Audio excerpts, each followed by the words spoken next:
Yay for the Shai Show!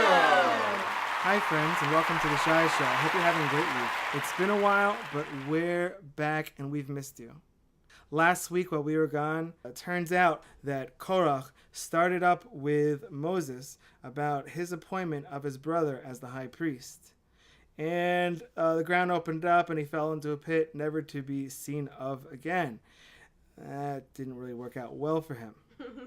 He did this because he was starting up and creating a separation, a lack of peace, divisions between what all of Israel was doing and what he thought would be best. We also have a tradition that there's a kind of a division making that's considered good, that's considered positive, and even this type of a division making called machlokes, which could be a good thing. So how can we tell the difference between the good kind and the bad kind? Well, Ethics of Our Fathers comes to the rescue and tells us that Pirkei Avos, that if someone's having a disagreement in the way of Hillel and Shammai, then that's the type of machlokes, disagreement, division making that will endure. But if it's a type of machlokes like Korach was making when he started up about Moses' appointment of Aaron as high priest, that's not going to endure. Well, looking around, that's hard to understand because it seems like just the opposite. Meaning, these sages, Hillel and Shammai, didn't we come to a consensus where we rule like Hillel and not like Shammai, so that machlokes or division is over? It's not continuing, not enduring. And if we look around, aren't there still those who start up with the leaders of our generation continue to do so? On the face of it, that's hard to understand. So let's take a look at what the Yavitz, one of our sages, had to teach us about the difference. The way he explains it, the difference between the Hillel and Shammai type of machlokes, he would explain it that when Hillel and Shammai would argue, when they would speak out, when they would make machlokes, each side would hear the other side out and only then continue to disagree or perhaps agree.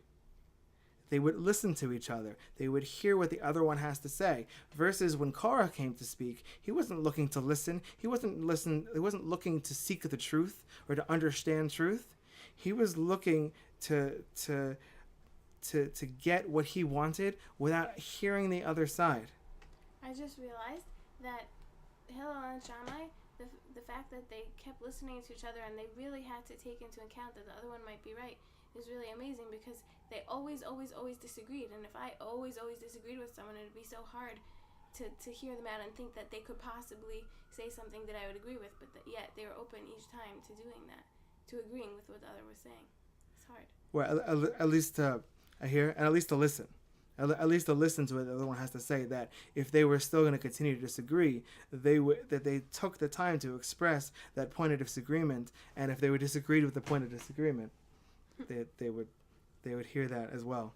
Another way we might be able to express the difference is that when Hillel and Shammai were speaking, it was a dialogue, and when Korah came to speak, it was more of a monologue. He wasn't talking to Moshe, he wasn't talking to Moses, he was talking at him, not looking to hear what intelligent response might be.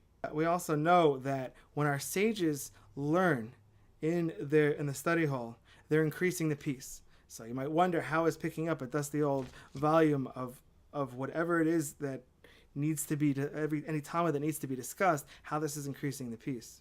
When a person tends to come to a place of monologue because he feels frustrated, he feels that people aren't actually listening to him.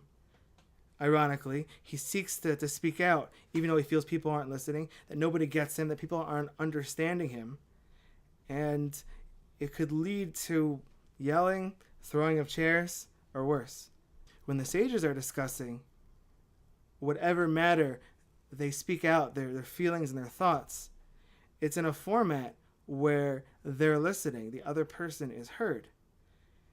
So the conditions that typically come out where people aren't listening to each other and it devolves into a fighting, into a fray of words that nobody really means, or overly mean. This gets diffused because people really are listening. And if people felt listened and heard, and even know that they know the other side has continued to disagree, the fact that the other one took the time to really listen and understand them allows things to be at peace, allows an environment of peace. Versus when someone is not seeking the truth, when someone is cutting the other one off and not taking in what the other one has to say, there is no environment of peace, and there is no peace. So how do we understand enduring? So it seems as though that what we're speaking of is not that the machlokes, the divisions, endure, but it's the peace or the goodness or the positivity that those divisions created that endure, meaning there's a greater peace because those divisions were brought out, because people expressed themselves emotionally, intellectually, and they were heard, and they were considered, and it was investigated, and the truth was sought in light of what they had to say and they had to offer. The decision and the compromise that comes out of that is a peace that endures. But a sort of peace that comes from a monologue, and when somebody's barking at someone and there's no back and forth, that type of division making will not lead to any sort of peace or compromise or way of life that's going to endure for very long. And Korach was instigating this lack of peace in his efforts to depose Aaron as the high priest. And in this week's Parsha, the entire Kol Yisrael, all of Israel, wept Aaron's loss. Why? Unlike any other person, any other personality that existed within the people of Israel, Aaron made the most peace. And what do our sages teach? When he saw someone on the street who possibly maybe was not living up to their maximum Torah potential, did he rebuke them? No. It says specifically, he gave them shalom. He said hello. He listened to them. He paid attention to them. And this influence, I would imagine, if a person feels listened to, it gives them an opportunity for self-love, which makes it an opportunity for them to love others, to feel better about life, and potentially the giver of all life.